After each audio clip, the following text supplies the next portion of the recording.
Shabbat Shalom, everyone. You may know that today is International Holocaust Remembrance Day.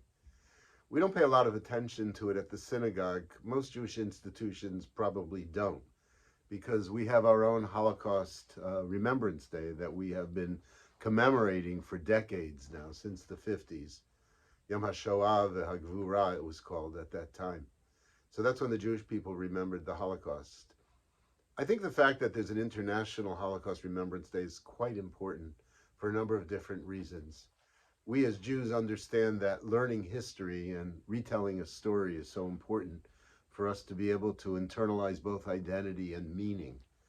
The world has to know about the Holocaust, and we know that more and more people are engaged in learning about the Holocaust and speaking about it. And so governments from many different nations have gathered today in Auschwitz, and people are talking about it amongst themselves and teaching about it in their schools and how important that is. We have a member of the congregation, Shula Fleischer, who's also the president of our Women's League. Shula has a daughter named Edie who just introduced a law into the Vermont House that Holocaust education will be done in every school in the state of Vermont for a week. How important that is in a world that has seen the rise of fascism, once again, autocratic leadership, and a lot of hatred and cruelty. The Holocaust is obviously a unique event in this world and a unique event for the Jewish people, but the implications are quite universal.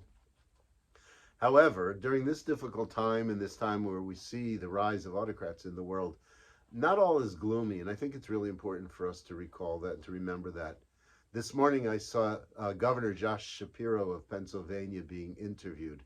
Josh Shapiro is a highly identified Jewish man, someone who went to Jewish day school in Philadelphia, and speaks about the values that have shaped him as a Jewish man. And interestingly, it was brought out in the interview that during this time of heightened anti-Semitism in this country, throughout the world, and in the state of Pennsylvania, a Jewish guy was elected governor by a very wide majority in the state of Pennsylvania. When he was, 10 days ago, he was inaugurated, and he brought 3 Bibles with him. One was the Bible of his youth. The second was a Bible that came from a soldier who liberated the camps. And the third was a Bible from the Tree of Life Synagogue. In that very state, which saw the worst anti-Semitic attack in the history of this country, that very same state elected a Jewish governor, a proud Jewish governor.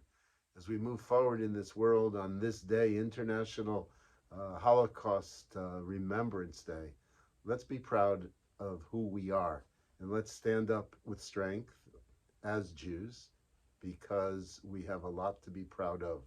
We remember the past in order to be able to internalize its messages, its meaning, and its values, and also to make the future, God willing, a better time. Shabbat Shalom. I'll see you in Shul. It's going to be a special Shabbat as we celebrate the women of our Women's League, such an essential part of our congregation, and we welcome Rabbi Rachel Ain from the Sutton Place Synagogue, who will be our guest speaker. Look forward to seeing all of you soon.